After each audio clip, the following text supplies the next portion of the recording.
Hey, everybody. Did y'all miss us from the holiday break? No? Well, too fucking bad. We're back. So, welcome back. Hope everybody had a good Christmas and a good New Year's. Welcome back to Respect the Combat. We are now on episode 227, season 7. Jesus Christ, we've been going for 7 years now. Really, really surprised I haven't gotten canceled with half the stuff I've said. With all that being said, my co-hostess with the mostest, Mr. Don Hayes. How are you doing today? Technically, we just celebrated 5 years, but coming up on 6 in October. But what are you gonna do? Oh yeah, no, I mean, honestly, it's been a very long road that we've been going. It's been a lot of fun. Genuinely, we thank everybody who's been tuning in and has actually been continuing to stay on with us. It's really been a blast. And of course, once again, for the second week in a row, Mr. Angry Grandpa himself, Irving, how are you doing today? Hi, I'm good. I'm good. Currently at work and whatnot, so I'm gonna try to make the best out of it today. Oh, dude, you're good. You're good. It's understood. We appreciate you still making the time to come on. Now, obviously, this being our first episode, we had to go kind of big. So, honestly, it means a lot having this guy on just because last time I wasn't allowed to talk about this, but now I can. So, ladies and gentlemen, if I could just be frank a little bit, usually this is where I go all wild and I'm like, this guy wrestled here and here and here and here. I'm gonna be a little bit more personal here this time.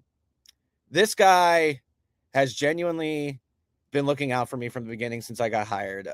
If it wasn't for this guy, I really wouldn't even have the job I currently have with the National Wrestling Alliance. I tell him on a regular basis how thankful I am for him. He's probably, in my opinion, I really don't give a fuck if you try to cancel me over it. He's genuinely one of the best human beings I've met in a very long time. He's always got the best interest for everybody at heart. And I can genuinely tell he is just a really good human being. And besides all that, he is also your NWA World's Television Champion. The looks that kill. Bryan Idol. What's up, brother? There he is. Hey, I don't know how you could get canceled for saying I'm a good guy, but okay, Eric. I mean, hell, with how the IWC goes nowadays, who fucking knows? They might just be like, dude, breaking news. This man said that Bryan Idol's actually a good person. Oh my God. I got news for you. There's more than 20 people in the wrestling community. So other than 20 crybabies on Twitter, I don't think anybody really thinks that. No, that's true. But It's all good, man. No, how you doing today, brother? I'm tired, but I'm good. So here I am. I'm not a morning person. Yeah, I was gonna say you're running off of zero sleep right now. It looks like pretty much. Damn. Well, we appreciate you making time to hop on. Seriously, do with your very busy schedule. I know you're getting ready to head out to Texas this weekend to fight Izzy James, so that should be exciting. Now, to hop right in. Now this was a bit more of a question that Donnaise had for me and Bryan. So, Donnaise, the floor is yours. All right. So, I obviously had a little bit more of the backlash and just got caught in the crossfire because the night it got unveiled, I sent the photo to Eric, and as he was dealing with the drama of the AEW national title. But I was just curious, and for our listeners, viewers, or whatever, I wanted to get both of you guys' honest perspective of when you heard about the title, the unveiling of the title, and now those three, like that timeline of reactions to it. The belts. Bryan, you want to go first? Sure. Yeah, man. When I heard about the title, I knew because they didn't, when I first heard about it, they didn't show the design, the real one or whatever, but I knew based on the information and things that I was hearing in real time, what the design was going to be. And it was obvious for a bunch of reasons. So yeah, I thought it was cheap and disappointing. And I think like, if you peel back the layer, like, you can claim they can claim ignorance or it was meant out of an homage thing or whatever they're trying to say they were going for. But like, it's like the equivalent of picking, like if you just picked any other Fed, right? Like, so if you say we were NWA and we picked, an indie Fed and we were like, what, that indie Fed's been, together a long time. We're going to we're gonna make that title like, you know, it'd be like, say, WWC, right? They pretty much are the last ever existing territory for the NWA, even though they had kind of a name change. They're the same company, and regardless, so it's like us taking their TV title, and we're like, oh, we're gonna make the Puerto Rican TV title, you know, the WWC Puerto Rico TV title. We're gonna do it out of the lineage of Carlos Colon and, you know what I mean, and Shane the Glamour Boy and all these things. And we're showing clips of WWC, and then when someone says, "Well, wait a minute, WWC still has the TV title," and they're like, "Yeah, but this is a different one," but we're showing you all the clips of those guys. So, I mean, you just do the math on it. It's lame, and it was obvious what they were trying to go for, and like, you know, we could sit here and argue all day if they did it out of good intentions or bad intentions or whatever. But it's like something, so if you're in wrestling and you run a company, like, you just wouldn't do it. It's like especially if you're like, you know, perceived to be a bigger company, it's like saying like,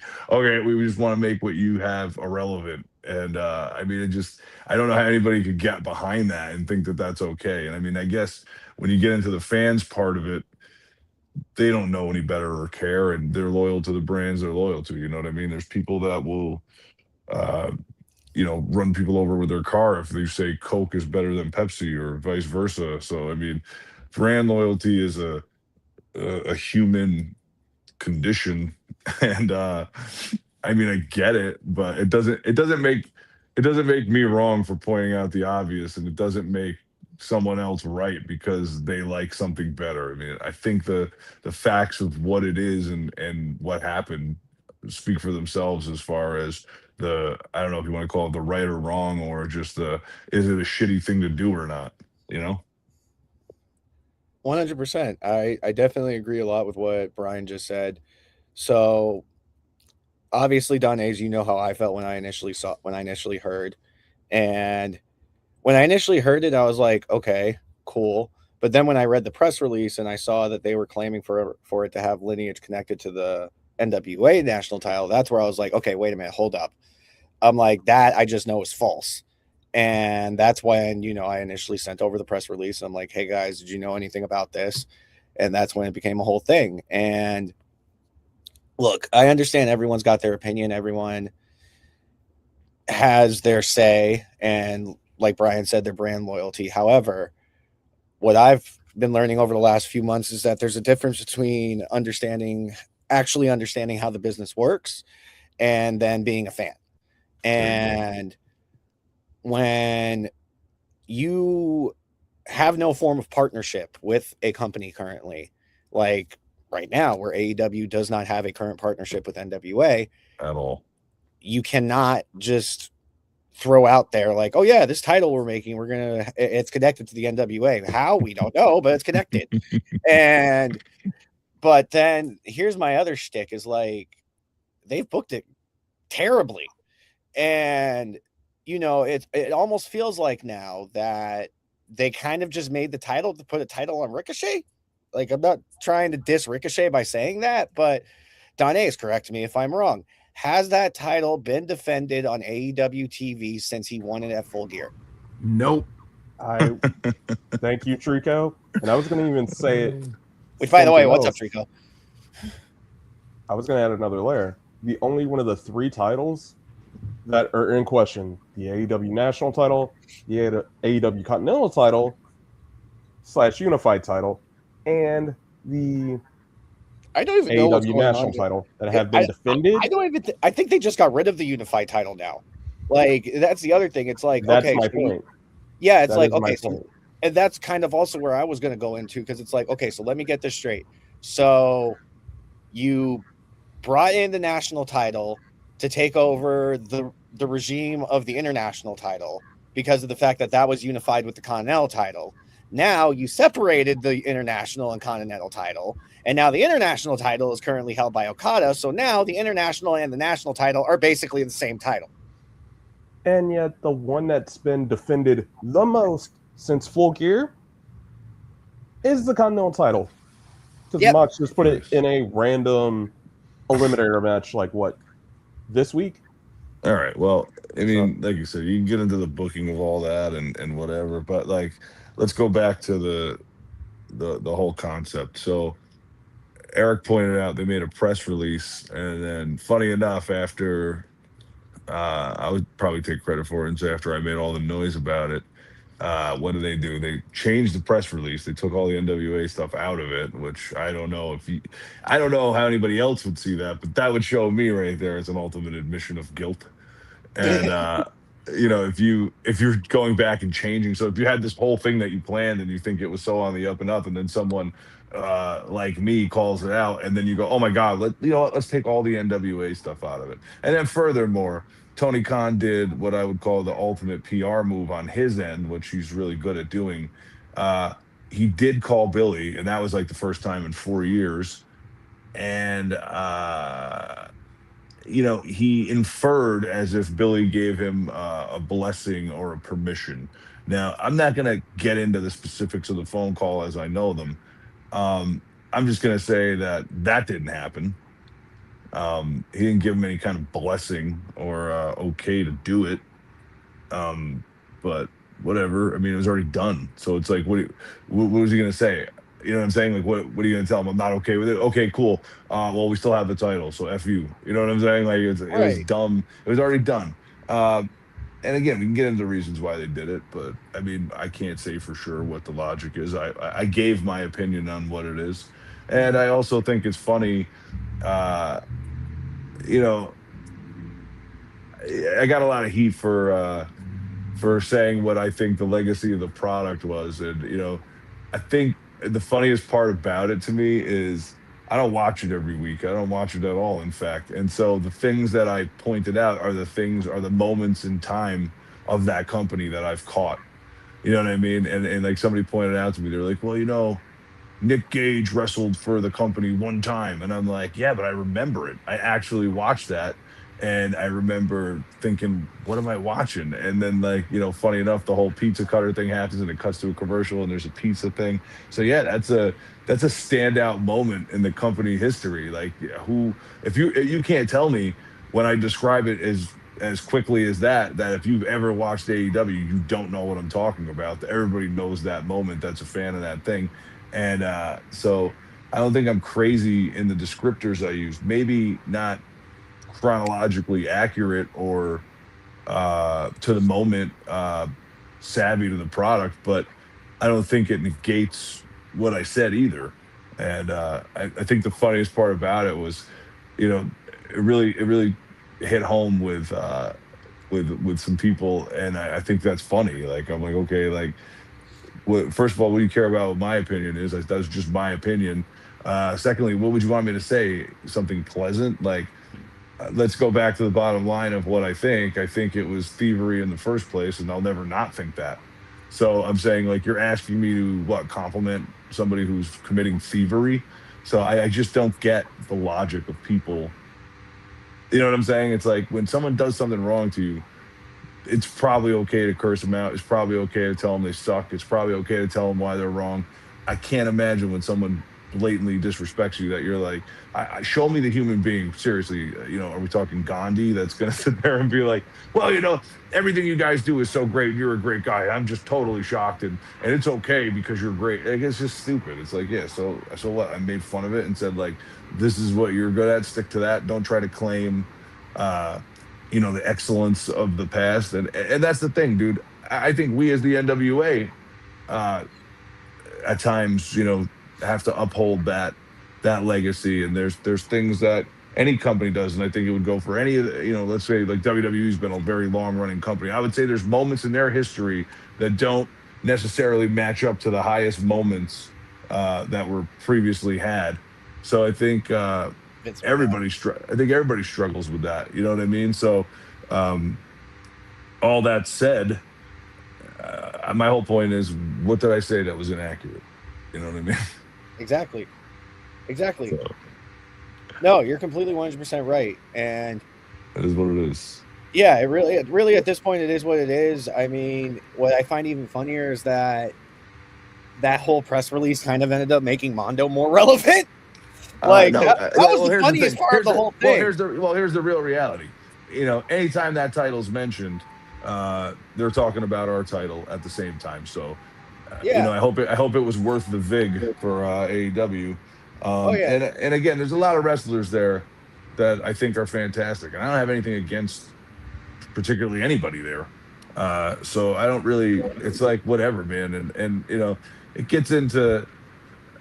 I think it's funny. I think it's funny again, like with Twitter. Like I genuinely believe if you were like, okay, it seems like I was getting this massive heat and whatever, and it's like, bro, it was probably 20 people, and probably less than that because probably of those 20 people, there's umpteen fake profiles.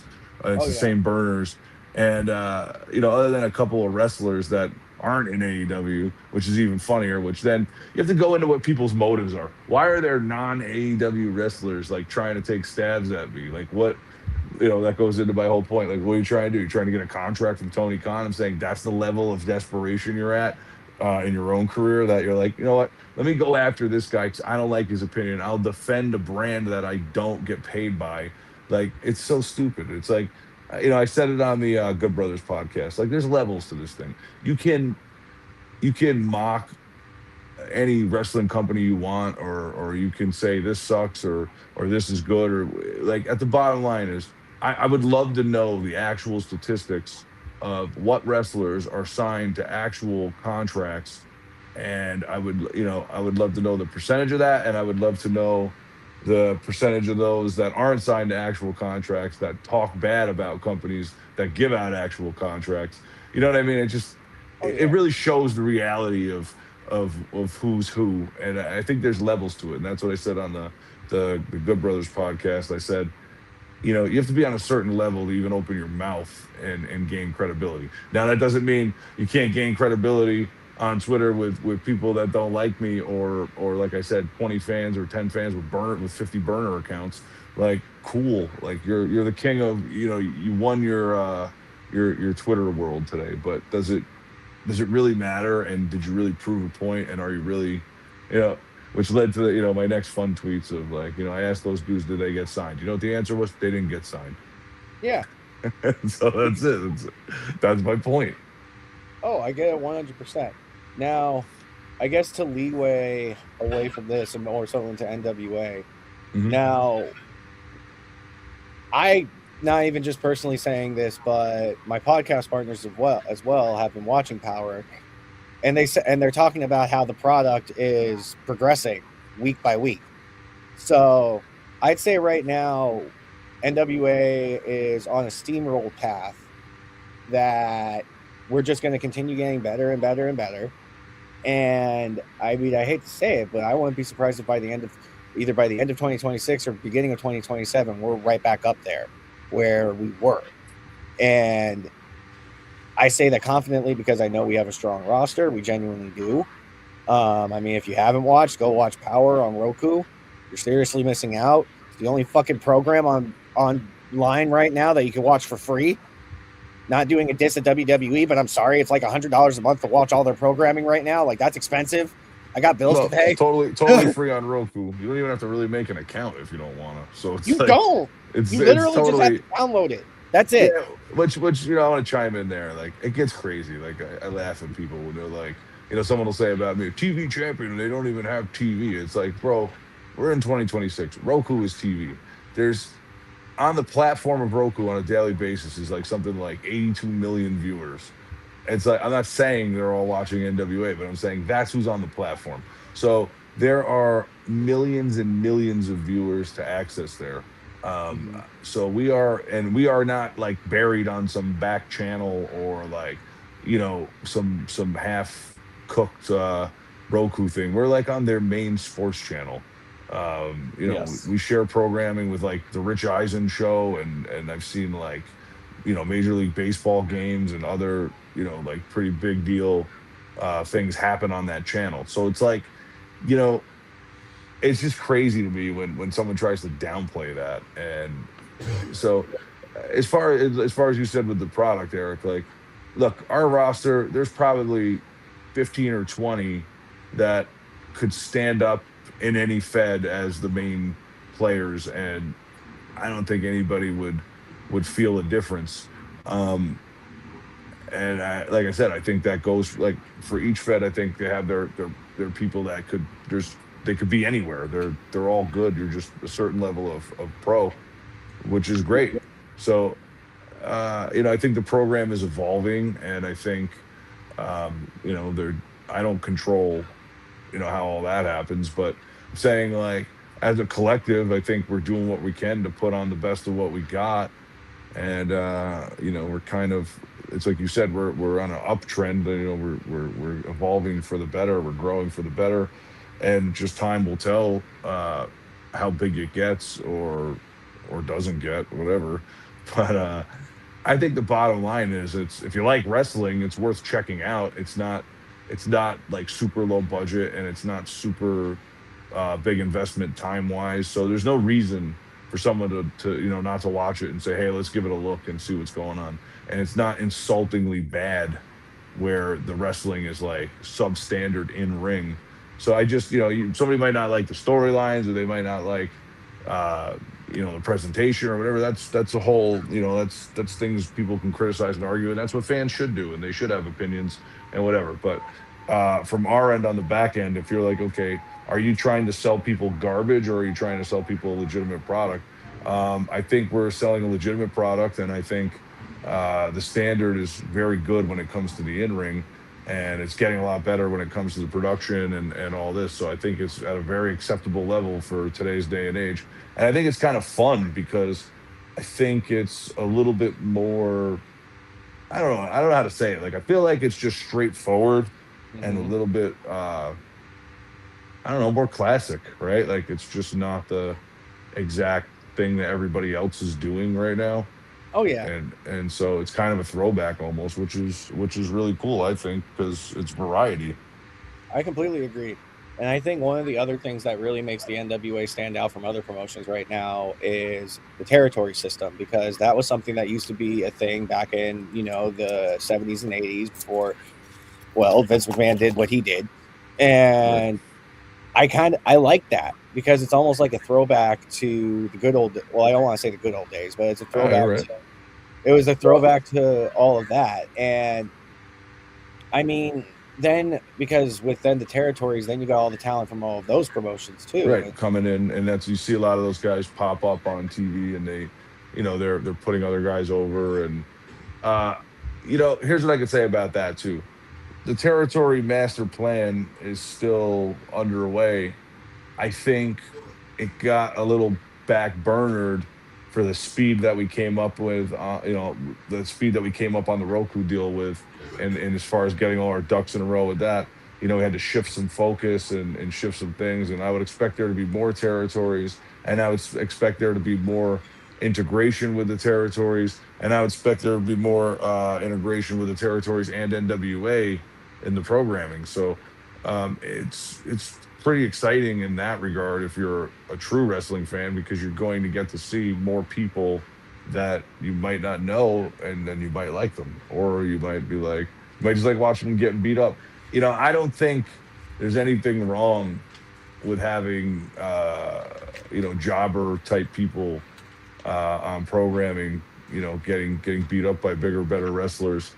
I think it's good. I think it's good for wrestling.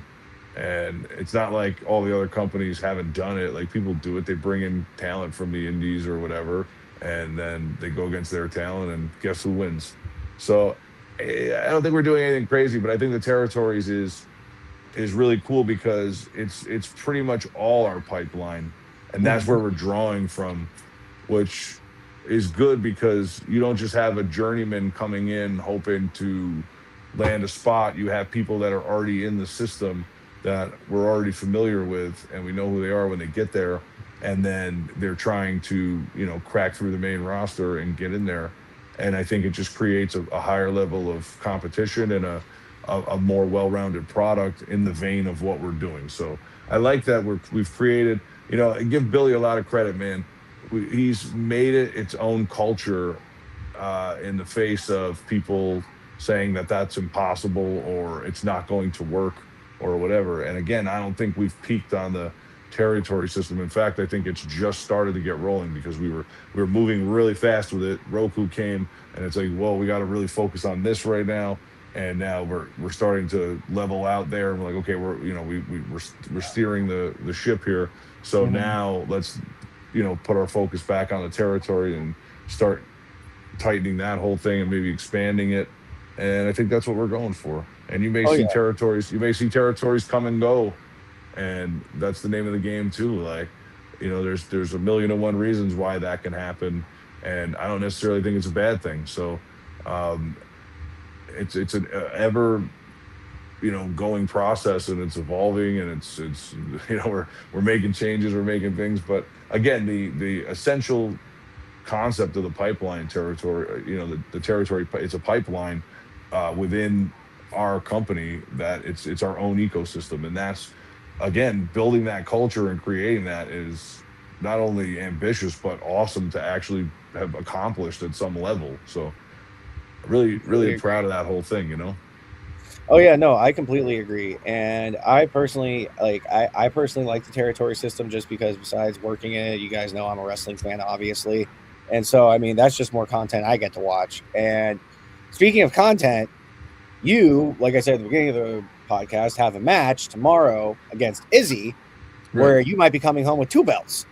Yeah, and that's the thing, right? And like, within our territories, we have some pretty advanced companies like TSW, aka NWA Texas, is they're running a high level production in their own right, and they're running at a building where we do the tapings, which is the OC in Forney, Texas, which is an amazing building.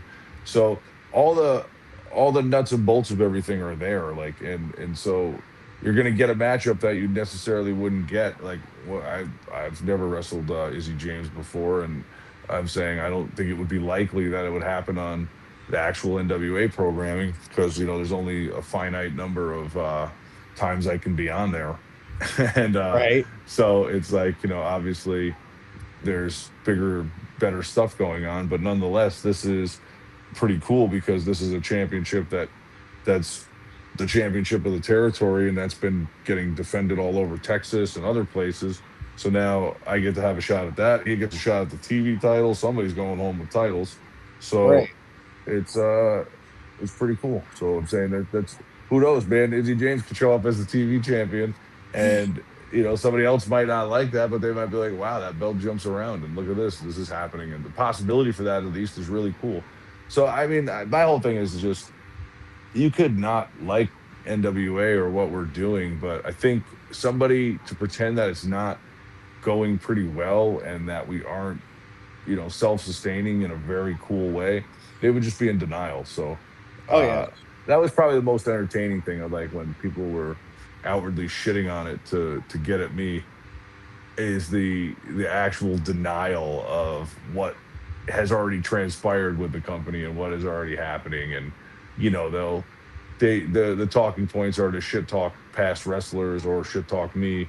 And it's like, yeah, you can, I don't think you can gain much ground with that. It's like, all right, so you know what I mean? Like, what is that? The train's still rolling. I never, and like I said, then they'll try to downplay Roku. Like, how do you win an argument when you have to, like, shit on you're like, yeah, but it's just, oh, but that's garbage. Yeah, but they're doing this. Yeah, but that's garbage. It's like, all right, bro, like, you can't win like that. It's like, No. the facts outpace the your shitty logic. So that's what it is. So real proud of that, and I give that all credit, man. That's the boss, Billy Corgan, dude, who has had a million and one reasons to either A, not do this, or B, listen to everybody else and conform and do it the way everybody says he should do it, and he doesn't, man. He's created his own culture.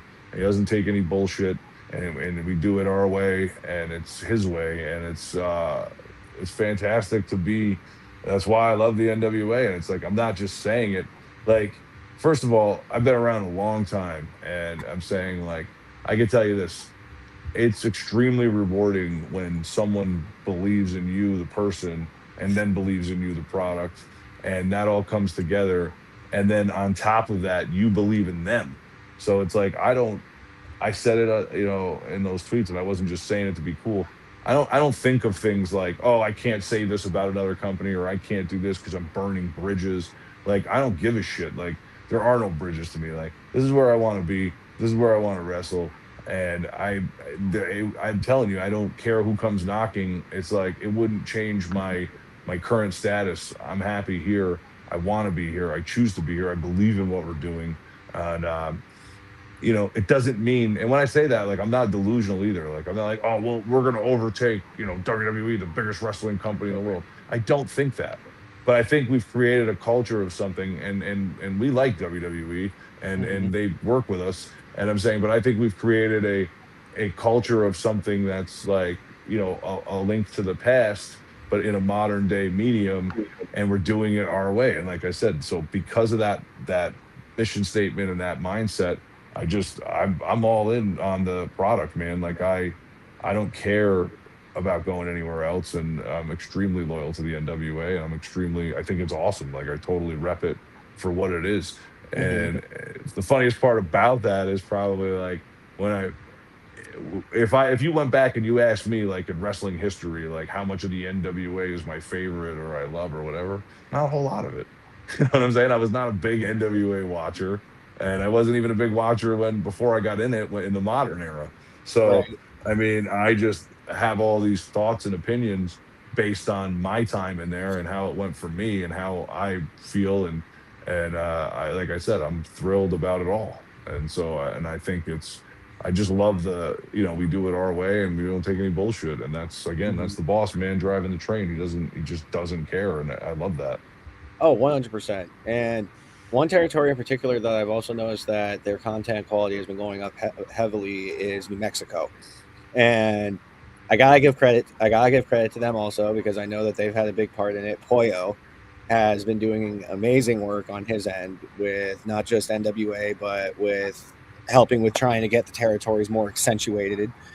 And can I just like I'm not trying to do this as a dig to anybody. Please don't fire me for saying this, but I genuinely want to start a petition to have Pollo on commentary. They are funny. Like they sent me a video the other day, Oh, and yeah. it was freaking. It was the one where it's like, oh well, when you're driving your lowrider with your left hand, wait, what does that mean? And then it's like, because your right hand is for your passenger. You know, Hey, it's yo.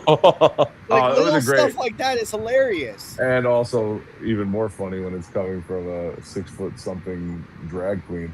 Right? You know, that's not my call or my department or whatever. I know.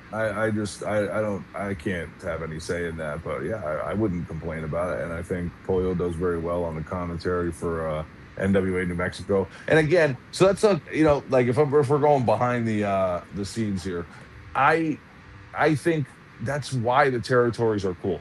NWA New Mexico, when you go to watch that, if you're watching it expecting the best wrestling in the world, or like the portrayal of that, like if you're watching it thinking the lights go on there and they're pretending they're the biggest company in the world and it's the cookie cutter of everything else that you think is supposed to be great, it's like, bro, you're missing the point.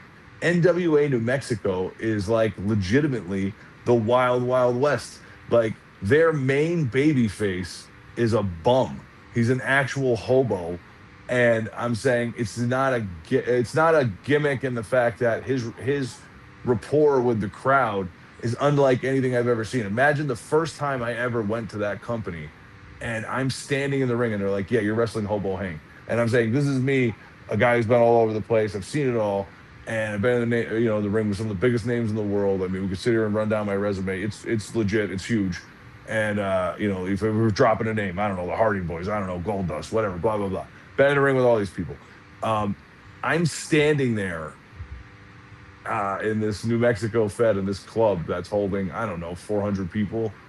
And I watch this guy come out dressed like a bum, and the crowd is going ape shit to the level of the song Mr. Bojangles is playing, and he gets through the entire song on his entrance, drinks, I don't know, 2 beers Stone Cold style, and I mean, the crowd is so electric that my ears hurt, and I feel like I'm in front of 10,000 people. And I mean, it was like one of those things where it clicked in my head right there. It was like, okay, This is like something out of a movie because it doesn't seem real. You would be like, why in the vein of what people think is cool in wrestling would this guy be getting this kind of reaction, and how did they do it? And again, it's because they're their own little ecosystem in their own little world. So I'm saying bringing something like that in there where a snob, smart mark wrestling fan would be like, this is shit, this is crazy, what am I looking at? Like, but that's the whole point, is it's quirky, it's off the wall, and there are plenty of good wrestlers there. I'm not saying everybody's some fucking wacko, but I'm saying the point is, you wouldn't think the top babyface would be Hobo Hank, but he is, and that speaks to what is going on there that is outside the box, and it's really cool, man. And it's like, so bringing that aboard what we're doing, and it's just another angle, like looking at it from another angle of wrestling, which is super cool. And Oh yeah. I think, like I said, that's what I'm saying. When people take out, and I don't use this word, but I'm saying, like, I, for the sake of being able to explain it, tribalism, right? Like, if you take out the tribalism and you take out the brand loyalty, and if you were just watching this from the side, you're like, okay, why would I watch this? And it's like, because it's all this different stuff. It's not the same as everybody else. So yeah, you might as well take a look at it and see, like, you might like one or two things, and you might be like, yeah, it's worth checking out because I like those two things. I don't see it anywhere else. So I love that we have that and the ability to showcase that. And I think that's what makes it so cool. You know what I mean? Oh yeah. I think probably the one thing doing all this I did not expect to end up being used as is an extra. I figured that I would probably just stay in the background, just staying behind a camera. And then next thing you know, I'm taking Richard Holliday's signature move. And Don Ace is dying laughing.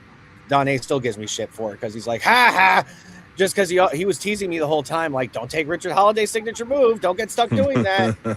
So as soon as he asked me, I'm just like, God damn it. That's what And I'm saying. Like, Like, do you wear a cup at Exodus? I'm going to have to now. But like, that's the thing, right? Like, you don't see Richard Holiday on NWA programming, but you see him on the Exodus one. So that's cool. That's another angle, another guy to look at. And so we're basically highlighting people that aren't in NWA and people that are on, perceivably indie wrestling and whatever. So we're opening a door for people to be able to find it and see it. And again, who else is doing that? You know what I mean? None of the other top companies are outright opening the door for people and basically annexing these things to have a pathway for people to not only see it but to connect it all the way directly up to the product, which again is a little risque, but that's the fun of it. That's the punk rock level that NWA is, kind of, which is cool, Right. man. We're and that's the old school way. It's like, that's what I'm saying, is it's like, if the internet existed in the 70s and the 60s, 70s, and the 80s, people would have been able to trace these paths very quickly. But instead, it was like a mysterious door opening when it ended up on broadcast TV, because you're like, who the hell are these people and where are they from? And they were their own already developed things. So it's like, it's just, that's what we're doing, is we're just having fun with it and trying to give people different looks from different angles and basically entertain. That's the point, right? Like, if it's it's supposed to entertain somebody. Oh yeah. And there's people that make podcasts about us and this and that, and those get a lot of views, and again, like, it doesn't, I joke because it's not like I haven't heard about it. Like, people tell me, like, that one podcast, like, they talk crazy shit about me or whatever, and it's like, it's funny. It's like, who cares, dude? Like, you think I care about, like, some dude who's, like, not affiliated with anything, like, making jokes or whatever? I was actually going to say, that just made me think about it, you saying that. I found it ironic that, and I'm not necessarily, I'd say I'm not trying to put this guy on blast, but I don't like him. So I found it ironic that JD from NY made a video talking shit about the NWA, like literally like a 20-30 minute video. And then not even 2-3 days later, hits up this man and is like, hey, bro, what's up? So anything NWA needs, I'll help out. Any information that needs to get pushed out, I'll help out. It's like, you two-faced little bitch. Like, okay, well, I'm just saying this, but you look at it like this. Maybe he is, maybe he isn't. But, that's the gig for him, right? Like, he's a mouthpiece That's how he makes his content and he makes his whatever. So I don't fault anybody for that. And it's like ending up on on a famous level would be like, you know, ending up on South Park. You know what I mean? Or ending up on Family Guy. Like Well, if when I end up on like. South Park, that's when I know I made it. But what I'm saying is like, the Billy Corgan Disneyland face has ended up on Family Guy in references, and it's like, are they making fun of him? Yes. It's like, but does it really matter? No. Is it entertaining? Yes. And it's like, does it change Billy's life at all for the negative? No, because No. he's who he is. So I'm saying when you understand it and you equate it at that level, it might seem pesky, it might seem annoying, and you might be like, God damn it, like why is this guy saying this? But like at the same time, I think you should be happy that anybody's talking about it. If anybody's talking about it, that means people are watching it. If people are watching it, that means you're not doing it for nothing. So it's True. like, so that's the name of the game. Like I've had people talk shit about me in wrestling forever. There was a website back in the day, man. This guy printed, it was like a daily tabloid basically. It was called, and I'll reference it. It was called Declaration of Independence, and Oh, it was wow. very big in the New York indie scene, at least amongst all the wrestlers and people that thought they were wrestlers. And I mean, this dude used to print stuff about me on a daily basis, and it was such misinformation and like just complete fiction, and you know but at the same time, I look back on it and I was like, man, this guy made me relevant because he was just talking about me every day. And it was like good or bad. And like he was trying to damage me at times, but it didn't really damage me because it's not true. So like when somebody says things that aren't true about you, ultimately it gets proven and then it doesn't really do damage to you. And all it really did was just keep you in people's minds and mouths for months and months. So like I said, as far as JD, I don't think he's a bad guy, and I don't think what he's doing is wrong. I think he's just doing his gig the way he does it. And I think he's just, at the end of the day, he loves wrestling. He's a fan of wrestling. And I think the passion of criticism comes from, that's him saying what he wants to see or, what he feels it should be, which is fine. He's entitled to his opinion and whatever. But I think it's kind that at the same time, if he thinks he could help or he was willing to help, anybody. I mean, it doesn't mean their help is monumental. It just Right. means like, cool, they're there and they're a medium of something, right? Like have some kind of fan base. So if they're willing to even partake, like that's cool. So good for him. You know what I mean? Yeah, no, I completely get it. But at the same time, you don't have to like him, and you can talk all the shit you want about him. Because you're on a podcast. And, if that's what gets you views, he should understand, and he should be like, all right, well, now they're he can go back and he can choose to argue with you guys via his podcast. I mean, that's all programming decisions you guys can make. That's the thing, man. I think when people really realize what it is, it's like whatever, and everyone's always going to choose sides. And like I said, somebody could be watching this entire thing, throwing shit at their screen because I'm on it, and that's fine. I good for you, man. If it entertains you, like I don't give a shit. You're still giving me views, so there you go. That's what I'm saying, man. That's why it's funny. Yeah, no, I completely 100% get where you're coming from. Now, I'll do two. I got two more just because I know we're running a bit Sure. high here, and I know you got to go. I do. So one other question I have that I wanted to bring up. Now, Sure. one thing a lot of people they know about your school, Fight the World Wrestling Academy. Now, a lot of people don't really realize though just how many people you have actually pushed out of that school that are now higher up. A shitload, and like here's the thing, man. I can sit here and I could claim names and we can argue, oh, they trained with me, then they trained somewhere else, or they're claiming something else. At the end of the day, I don't know where you're going with this, or other than trying to give it credibility. But I'm saying, like, here's the thing, dude. The real fact is, yes, we've trained several people that have gone on to be, WWE champions, AEW champions, TNA champions, pretty much every Fed. At one point, we had somebody in every Fed at once.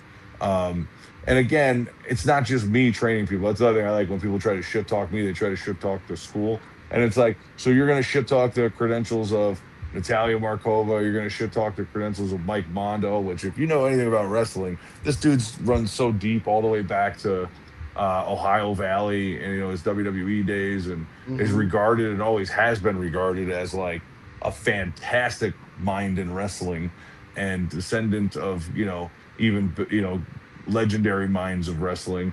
So it's like I'm extremely proud of the wrestling schools that I've run, and I'm extremely proud of the one that's currently going, where it's me, Mondo, and Markova, doing the training. And I think it's funny, like I said, when people try to come at it for me, it's like, to be honest with you, man, at this point, I'm probably the one that shows up the least there. It's mainly Markova and Mondo, and they're doing a fantastic job. Oh And yeah. it's great. I mean, the school's great. I've churned out thousands of wrestlers, and the ones that even hundreds that maybe didn't go on to TV but are all over the indies still, and actually working constantly on the indies. So yeah, Oh man, yeah. I'm very proud of the product that I've created at the Fight the World Wrestling Academies.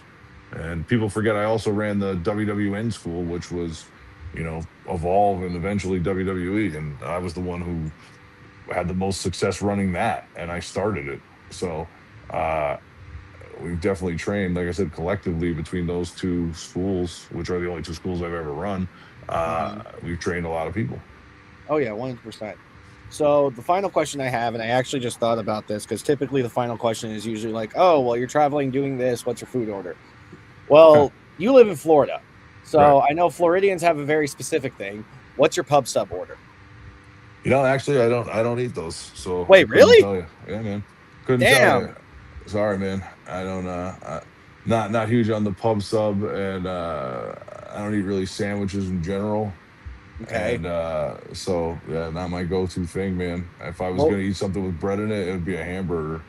Yeah, your McDoubles. There you go, man. So I was gonna say, so when definitely you're a not, McDouble guy. yeah, I was gonna say, so when you're not getting your McDouble combos, what's your typical go-to? You're saying as far as another burger, or are you saying just in general food? Like in general food. I don't know, man. I love barbecue and I love tacos. Like if you were like, that's like we're going fast, like I would take that. Okay. Tough to beat some. There's the problem. The sad part is for all the barbecue that exists in Florida. Honestly, there's only one in my immediate area that I think is any good, and they're sporadically open. Like I went there the other day. I called them ahead.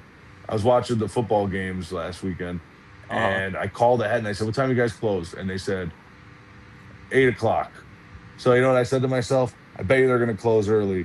Let me get there about 7:15. I got there at 7:15. They told me we're closed. I turned around and walked out the door with a sad face. And then the guy was outside like cleaning up, and he was like, "Wait, what did they tell you? We're closed in there?" And I was like, "Yeah." And I was like, "Really?" They told me 8 o'clock. And he was like, "We're not closed. What do you want?" Went back in there and got me a full rack of ribs. And I was very grateful. And like, I don't think he understands that he's the only game in town that I think is any good. So I was relieved at that. So hard enough to get it, and I got lucky last week watching the playoffs. So Hell yeah. So shout out to them. That's I'll give you the name. We'll just drop the business plug. It's 4K Barbecue out in Clearwater, Florida. I'll definitely have to check that out next time I'm down there. If it's ever open, good luck. But it's a great spot. All right, brother. Well, I'm gonna let you hop off here because I know you want to go get some rest. Yeah. But thank you for hopping on. Thank you. I appreciate you guys, really, man. Of course. And anytime you want to hop back on, let me know. I got you. All right. Thank you, guys. No problem. I'll talk to you later, brother. Later. All right, later. All right, so let's hop into these mainstream highlights now, seeing that we pretty much took his interview first because, like we said, we wanted to let him rest. I'm just gonna dart through these, Donays. Is that okay? That is fine. If I gotta interject at anything, it'll probably be after mainstream. All right, so to start off, all is right in the world. You motherfucker! You wanted to start right off in the mainstreams and fucking piss me off, motherfucker! All is not right in the goddamn world. I was aiming to piss off Monkey. All is not right in the goddamn world right now. That was bullshit. That was bombfoolery on Monday. That was lazy ass booking. No. Okay. I am not going to say that she is the greatest women's wrestler of all time. No. So you are going to lie. You are going to lie and say that Maxine Dupree deserved the Intercontinental title over the greatest women's professional wrestler, over the horsewoman, Becky Lynch. And hell, you notice how you notice oh my how God. Part wasn't involved. and Becky won the title back because they knew better. And I was going to say this with Bryan. Outside of maybe Pierce, Billy is the only authority / head of creative that needs to be on camera because of the story.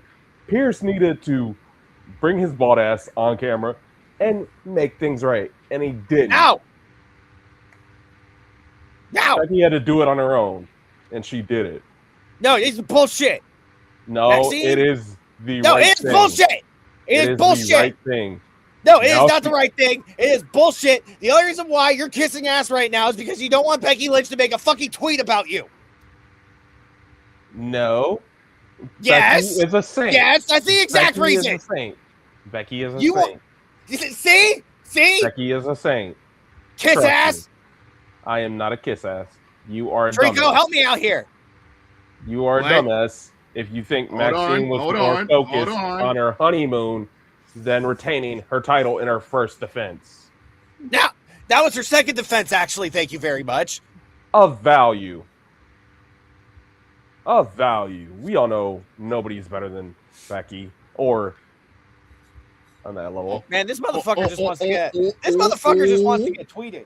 He just wants to get some relevance. He just wants to get some fucking relevance. Well, I'm about to kill it all right now. That was a bullshit decision. No, it wasn't, and you are a freaking liar. That's a bullshit decision. That was, Maxine Dupree should still be the Intercontinental Champion. and that title would be irrelevant as usual. This is why. I'm gonna play it again. You don't know what the fuck they're doing. Do you understand that? Oh, that means you? That means you? Okay. Moving on. No. Moving fuck on, you. after she comes back from her honeymoon. Teacher, I raise my hand. Teacher. Well, okay, what's your opinion, Trico? Well, for one thing, we all know that Maxine was not going to get a long title reign. Let's all agree on that. We all know that's going to happen. I wish it was somebody else than Becky, but hey, it is what it is. But there is a silver lining to this. Vegas. There's one person that can take that title up with Becky. Vegas. Can you play that song? No, I don't think he has it. But Well, we all know the story is Becky AJ at Mania for the Yep. title. yep. But to reel it back to the mainstream, because yes, we are there. Maxine, Anthony Luke, aka Cam Hendricks, congratulations on the wedding. And I saw some of the photos and the reels Maxine was dropping. Those are awesome. And all of us here just wish you the best in your marriage. See, I can say nice things about her.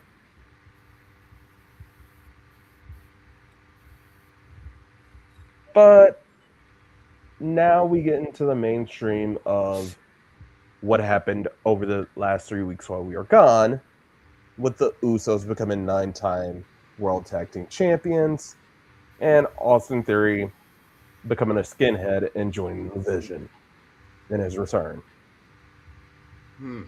The question is how long that tag team fight is gonna last, because we all know Baby Uso is expected to be due by WrestleMania season. Yeah, that's why I'm surprised they took it, because you could have easily had Jimmy come back and that build into something after WrestleMania, and Jay like go into this mega like crash out role. But oh well, we'll see when the Band-Aid gets ripped off there.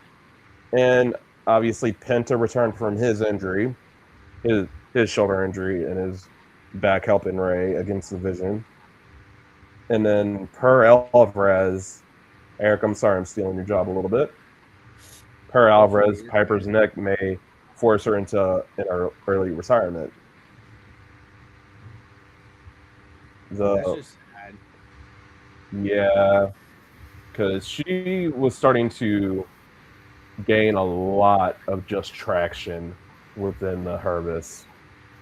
And I really could have seen Piper and Alba going after the tag titles with how Same. red hot the division is. Same. I could have saw them doing the same thing. Yep, and then the War Dogs contracts are reportedly up, which, thanks, Keebler. Or shall we say. And then Carmelo Hayes and Julia both won the U.S. titles over our holiday break, but will they actually become relevant in story? Julia's, to me, I don't know if y'all picked it up, but Kiana James eyeballed the women's U.S. title as the pyro was going off. Are they really about to start setting up that portrayal of, like, to get Julia over? I wouldn't hold my breath, but as far as for Carmelo Hayes and with Trick Williams being on SmackDown, I have one day to say that. Carmelo, Trick, WrestleMania. That's your U.S. title match? Yep. When does Trick get over Sammy? I think they're gonna have a little feud on SmackDown. See, like, well, who's better, and try to make Trick come and stuff. I think that's the only way. Maybe they can have a little segment in the Royal Rumble, but we'll see how that goes. And speaking of Trick, he wasn't the only main roster call-up from NXT. Javon, Jordan Grace, and now, apparently, Obafemi were officially called up to the main roster. Oh my God, the disrespect for Javon Evans. You announced him as a Raw member, but during a commercial. It was during an ad break on Netflix, so everybody missed it, and you had to play it in front of the live crowd, and then post it on social media for the numbers. What? You couldn't do a backstage segment on air? And then speaking of contracts, after the controversy with Nixon Newell and Amanda Alizé, Hyan and Maya World are officially All Elite and have signed. But they were not the only ones, as Jake Something, the former Jake Something, Jake Doyle, and Andrade also became All Elite in their returns. You know what? Let me rant on this. Anytime you get a new superstar on AEW, you know what that means. They have to join the Don Callis family. Same day in WWE, where you go to the main roster, and if you on the same break as Twice the Miz, over.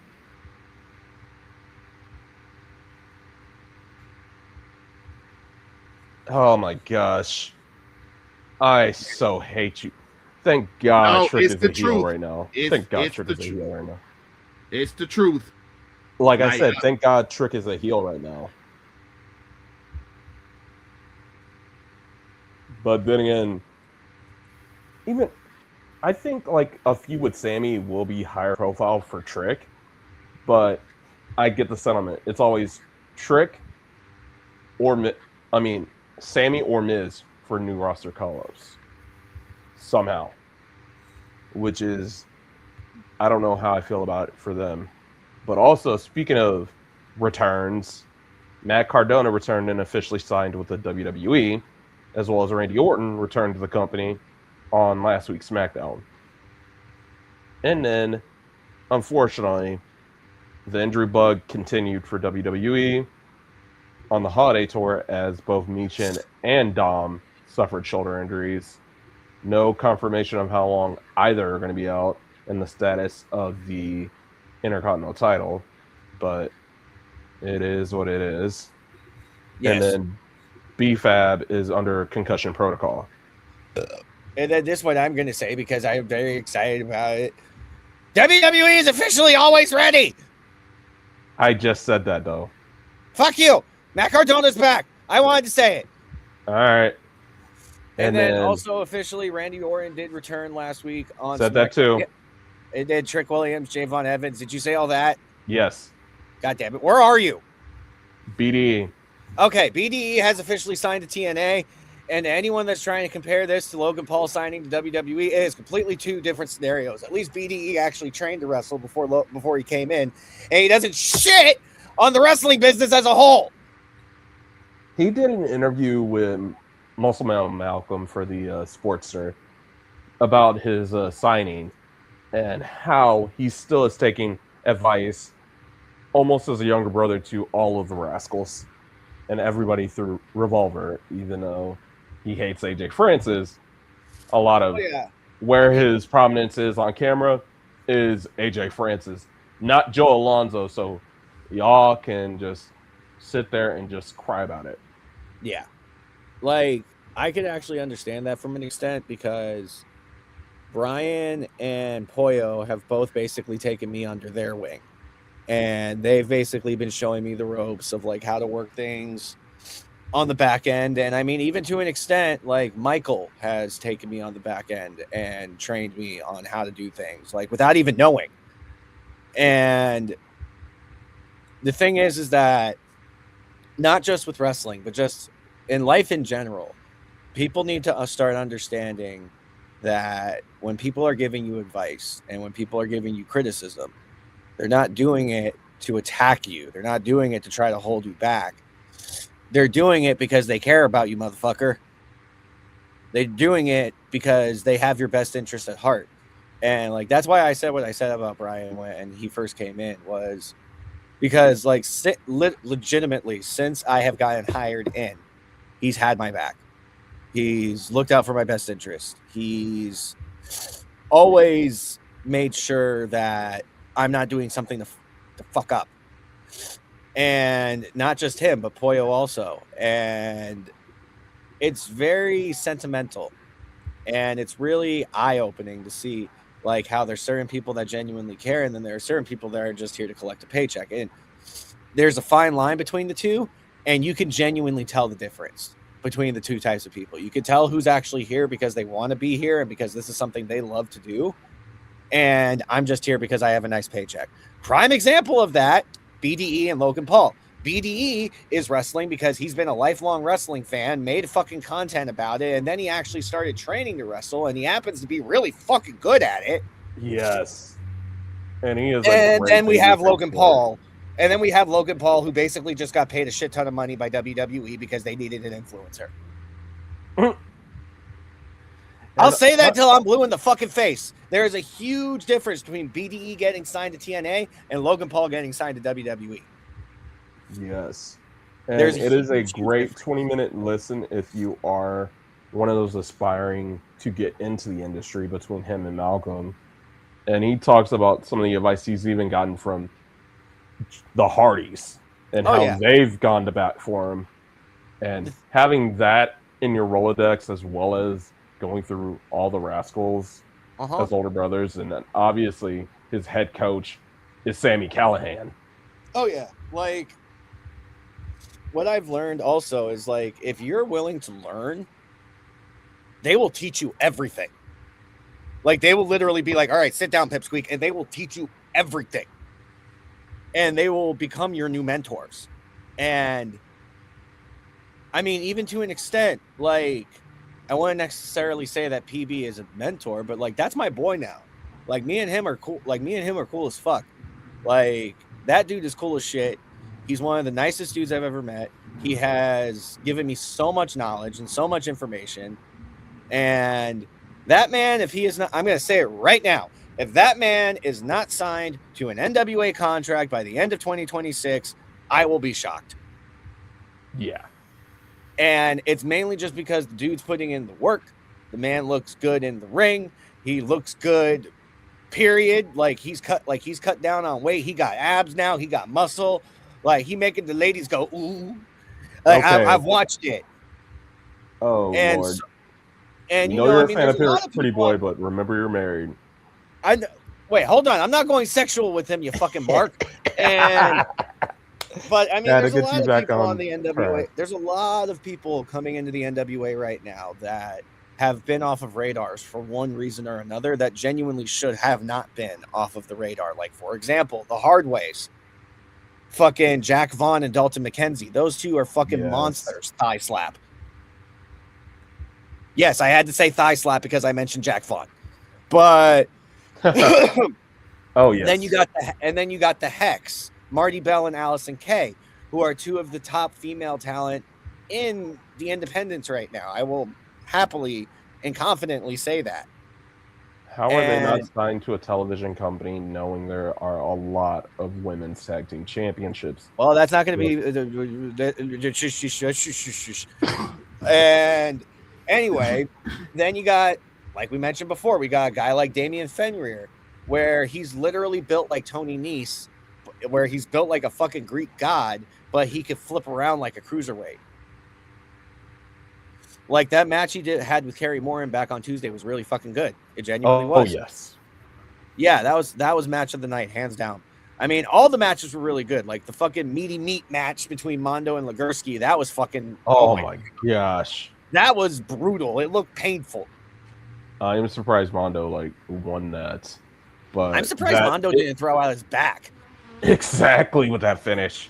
And that's another thing. Like before we go back into mainstream, can we just talk about real quick, like the transformation that man has done in the last few years with himself? Bruh. Like if you He doesn't even look like the same person. If you were to tell me that man is a former member of the Spirit Squad, I'd say you were drunk. Yep. The dude is jacked now. He is absolutely fucking jacked. Yeah. He's in the best shape of his career. And I mean, we even got crazy little motherfuckers. You're saying that we need crazy little motherfuckers that'll flip around and do zippity doodads everywhere? Okay, well, we got Lev, Alex Misery, and Gags the Gimp. Yes, we have a Gimp. Yeah.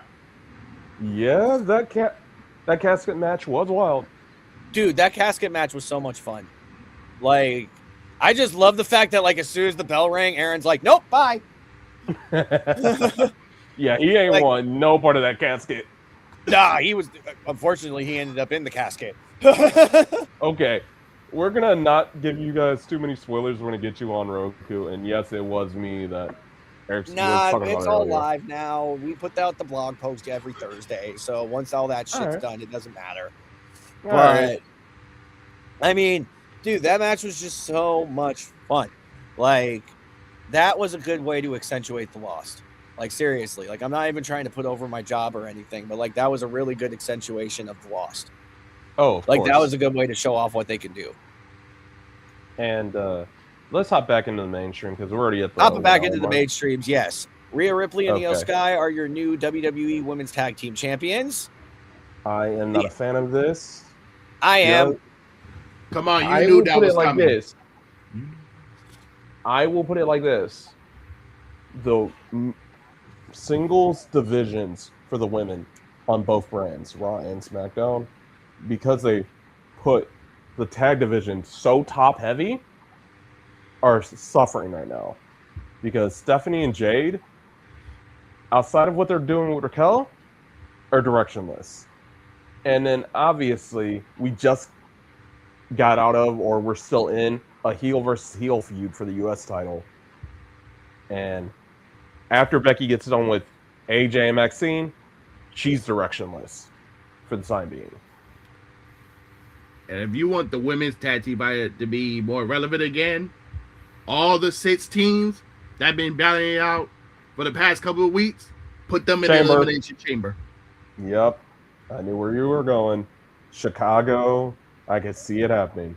But who would go over out of the 6?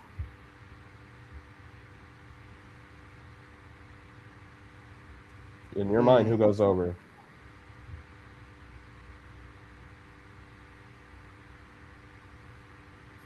I have no idea, actually. I would say Bailey Lara, just because of how they've been using social media, but that's beyond me.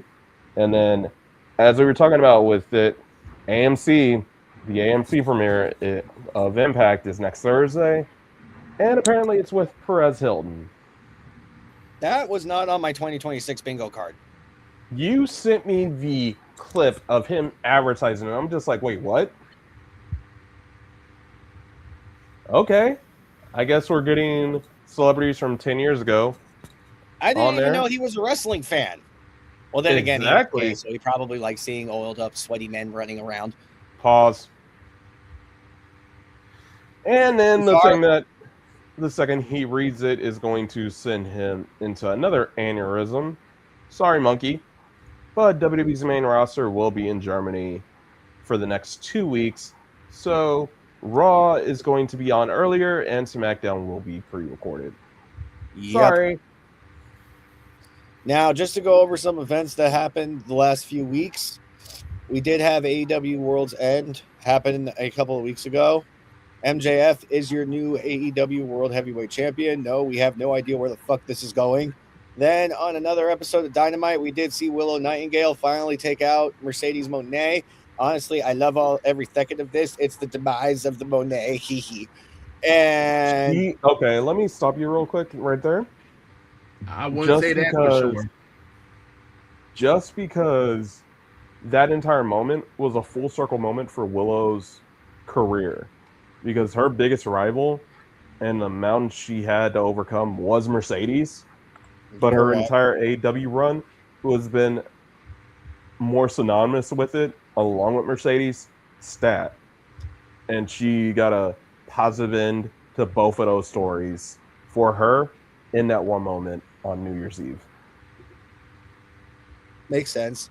And like I said, I don't think this is the downfall yet because the whole goal of having Monet being Ultimo Monet and getting all them belts is for her to win the AEW Women's World title. And how they do it, they going to have Mercedes win the title at All In. But the question is, who's going to be the champion? I don't think it's going to be Chris Statlander. I think somehow Tony Storm is going to get the belt back, and then we get a rematch from last year's All In. So Tony's going to get a mouthful. So Tony's going to get a mouthful of Mercedes again? Yep. Oh my gosh. They're going to do the rematch just so she can get the belt. Yep. Is your prediction? Yep. Don't tell Monkey. And then we did also see for the first time in 2 years Ortiz return to AEW on the pre-show. Yeah. That made no sense whatsoever, but okay. I just work here. Wait, I don't work for them. Never mind. Jon Moxley also defeated Okada to win the 2025 AEW Continental Classic and the championship. And after a tag team match on Ring of Honor with Deonna Purrazzo, Madison Rayne retired from in-ring competition. She decided to just focus on coaching the next generation after losing her father. And Jake Doyle, a.k.a. Jake Something, is officially All Elite and a member of the Don Callis family. What the fuck? Yeah. How many goddamn people are in that faction now? 15. Like I said, when you debut on AEW, you have to join the Don Callis family. That shit's If like the you're a fucking heel. NWO now. It's beyond that. Because I think the NWO only had like a dozen like congruent members. Oh my god. A lot of them were just managers. This is just terrible. Like, I'm going to move on before I get triggered. We did also see Wrestle Kingdom, where Hiroshi Tanahashi may have lost his retirement match against Okada, but was honored by Will Ospreay, the Great Muta, Naito, Fujinami, the Golden Lovers, Jay White, and Shibata. What I really enjoyed was when Shibata came down to the ring, they gave a shoulder collar elbow and 2 chops. Like that right there is how you go out. Yeah. That is how 2 wrestlers say, thank you for everything. I love you. And just say thank you. Like that's the way you do it. And that's 2 of the 3 Musketeers. I wish, even though and I agree, unfortunately, with Bryan Alvarez, they could have let Nakamura go instead of that 1-minute backstage segment they did the night before on SmackDown. Yeah. It's wrestling politics. Like Kevin Nash wasn't allowed Bingo. Sting's retirement. Unfortunately. It's how the way of the world goes. Yeah, that is wrestling politics, but what are you going to do? Yeah. And We did also see, though, TMDK are the new Never Openweight 6-man tag team champions. CRE defeated the current World of Stardom champion Sayaka Matani to become double champion in New Japan. Andrade defeated with the won their match. Wait, say that because I think you messed up there. Okay, so Andrade with joined the United Kingdom, and United Empire. Yeah, and as Will was confirmed, so Will Ospreay confirmed once he gets cleared from his neck injury, he is coming back to New Japan and AEW. So most likely he's coming after the Death Riders once he gets cleared, but then he's going to sort out the stuff with the United Empire. Okay, So he's going to be floating between both companies. that makes sense. And the remaining members of both Bullet Club and LIJ dissolved both units. So RIP to the Bullet Club and RIP to LIJ to form the Unbound Company. Huh. And judo practitioner Aaron Wolf debuted and became the new Never Openweight champion after beating up Evil.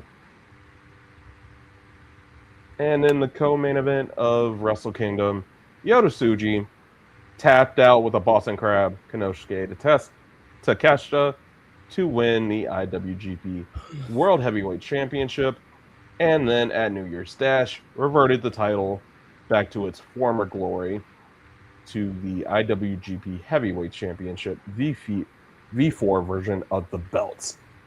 Yes.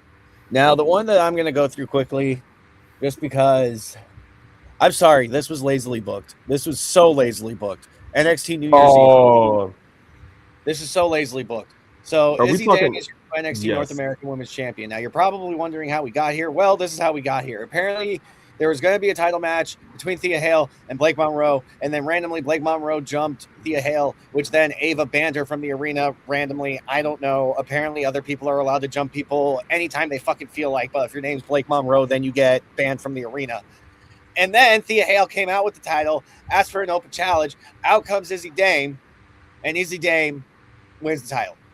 So now that title is going over to run a storyline between Izzy and Tatum and just completely forget about Thea. And it's like, that was terrible. And then you have an NXT championship match where Obafemi goes over on Leon Slater just for him to vacate the title in the middle of the ring. And it is now stated that he's going up to the main roster. Like, what? Yeah, that's I the didn't laziest get that. goddamn booking y'all did. And it's the first NXT of the fucking year. What the hell, Keebler? Okay, so my take on that. Could we have done without another way to turn Ricky other than him winning the title just to drop it back to Oba and then have Javon get screwed out of it? Because at the end of the day, so I think it's been lazily and like scrapped trash booking for a while when it comes to the NXT title. Because Oba should never have lost a rookie in the first place, just won out, and then done that, and I would have been like, okay, they gave him the Oscar level send off, and it would have meant a little bit more. But now it's just like, he just won the title back, and you're doing this. What? Right. Like, that just absolutely made no sense. And then he and NXT announced it on social media. I'm like, come on now. Yeah, that just made zero sense. I don't know what the fuck is going on there. Now, Open discussion. We'll start with you, Donaze. What was your favorite moment of 2025? And what was one moment where you're just like, what the fuck? Okay. Favorite. And it was kind of a series of moments, but they both are favorite and least moment. Favorite. I'm going to probably piss off Keebler. And if they're listening out in Germany, I don't give a damn. But the over-commercialization of WWE is my least favorite moment of 2025 because looking at the even ticket prices just randomly in Indianapolis, you're like, how are nosebleeds looking as high as they are?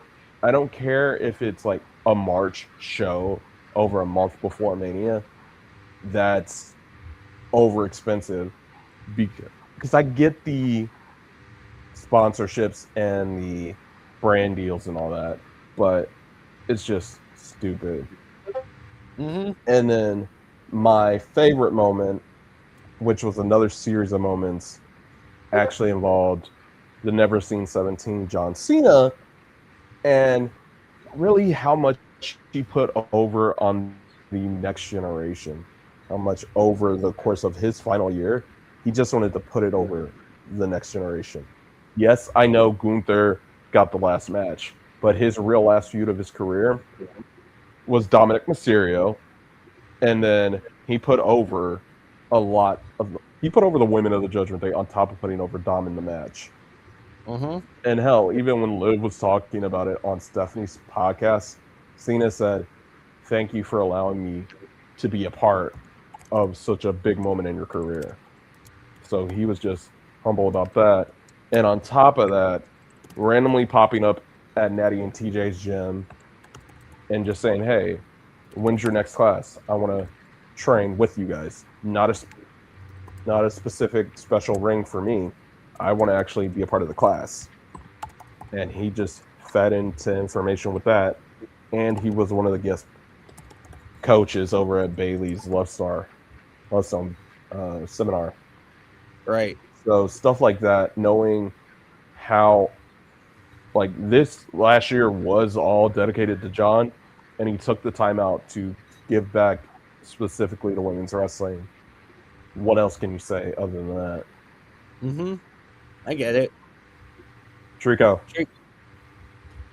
Oh man, this is a hard one, but I'm gonna have to go with damn. I'm gonna have to go with AEW's Double or Nothing pay per view. Like everything in that pay per view was great, especially the Anarchy in the Arena match. Okay, and your least favorite? The whole John Cena heel turn, it went nowhere. I have to agree.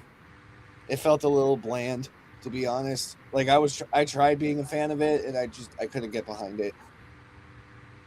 So mine are going to be a little bit more all over the place, not necessarily staying specific to WWE.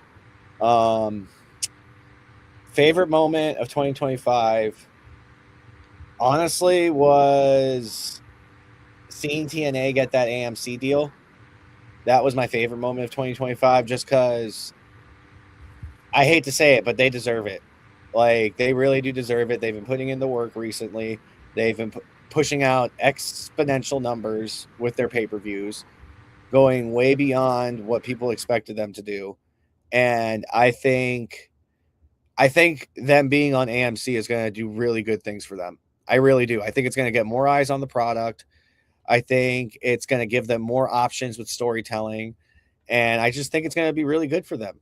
And it also opens up their options for live production as well, instead of doing pre-tapings. And my least favorite moment of the year. Shit. This is hard just because there's quite a few moments this year that pissed me off. Or last year that pissed me off. Honestly, the national title. Like, that was like my least favorite of the entire 2025, just because it made no fucking sense, and it was literally just him trying to get clout. Like, that was I was literally about to say if there was another moment over that for you, no, that was my would least hold favorite, my 100%. house. Like, I hated that. Now, to go down our Indieverse, Bushi and Tetsuya Naito returned to Japan, but for Noah. So they are now a part of Pro Wrestling Noah, and they are also your GHC World Tag Team Champions now. Saraya states that it was only a coincidence that her WWE theme was used for her few appearances because she didn't want to use her ex's song. that was kind of what I was suspecting. Like, I wasn't looking too far into it. Like, I kind of figured, well, her and Ronnie Radke aren't together anymore. She probably doesn't want to use his music because it'd be awkward. So that makes complete sense. And due to Matt Cardona re-signing with WWE, the ACW World Championship was vacated for all of 2 hours, and Richard Holiday is now your two-time ACW World Heavyweight Champion. And has now aligned himself with Ben Bishop. Dear God. People are going to probably die. I love it. Oh, boy. Well, before we close out here, gentlemen, I just have one thing to say. If you haven't already, go over to NWAmerchshop.com. Buy some merch. Buy this hoodie. Buy this Bryan Idol hoodie like I got on right now. He got a beanie, but he don't got to wear it right now. But go buy a beanie. Go buy a t-shirt. Go buy some shit off the merch site. Also, go to NationalWrestlingAlliance.com. Make sure you watch NWA Power on Roku. It's available on demand. It's fucking free. You literally have no excuses for not being able to watch it. You don't have to make an account. Literally, all you have to do, download it, search NWA Power, bang, bang, boom. You watch it. It's fucking free. It is free 99. Something that's not free, though, that's pretty close to free. NWA TV tapings are heading back to Tampa Bay, Florida. February 21st. Another double TV taping. 2 p.m., 7 p.m. You want one ticket? It's $15. You want 2 tickets? $30 after fucking fees. That's nothing. It's absolutely nothing. It's a steal. Go buy it, you retards.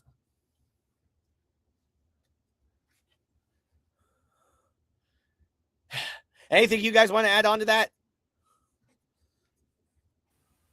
Other than go get you some water the second we log out. And goodbye, Citrus Boy, because we are back in business. It is another year for all of us here at RTC. Hopefully you guys are safe. And I forgot one plug. I just realized it. Wait, I just forgot one plug. I realized it. If you're in Cleveland next weekend, make sure you go to Exodus Pro Wrestling New Game Plus. VIP tickets are already sold out. There are very few tickets left online. Make sure you go. Matches announced already. We will see NWA Midwest Champion Richard Holiday defend against Cal Hero. We will see the NWA World Heavyweight Championship defended in Exodus for the first time since 2024, as Silas Mason will be defending the title against Anthony Green. We will see TME most likely murder shot through the heart. And in a number one contendership match, we will see MBLJ, the Holy Grail, No Bail, something, I can't remember, Bushi, don't kill me, and Trust Fund Kids, fucking Victor Benjamin and Blake Banks, number one contendership for the tag team titles. It's going to be a fun show. And on top of all that, the 1% EC3 is back in action. He'll be taking on Mr. CBD himself, Carson Bartholomew Drake. Carson's probably going to die. Just saying. before or after the dance? I mean, I did my celebratory dance after I watched the video last night, but... Oh, Lord. But anyway, Trico, you got anything you want to plug? We are going to the Nationals. Oh, my gosh. Are we Don't talking hate. about the... Don't make me give you a whooping, Don ass. Don't. It's gonna be Miami versus the winner of Oregon and Indiana. All I'm gonna say is, Trico, if you guys got Indiana, you got your work cut out for you. We'll see. But If we have that's home the turf case, advantage. we cannot talk about that on here, or we're not getting through an episode.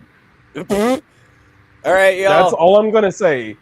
If that's the national title game, we cannot talk about that on here, or we will not get through an episode because you and me will be going at it. Your alma mater 100%. versus mine, we will be going at it. All right, y'all. We're out. We'll see y'all next week. Later.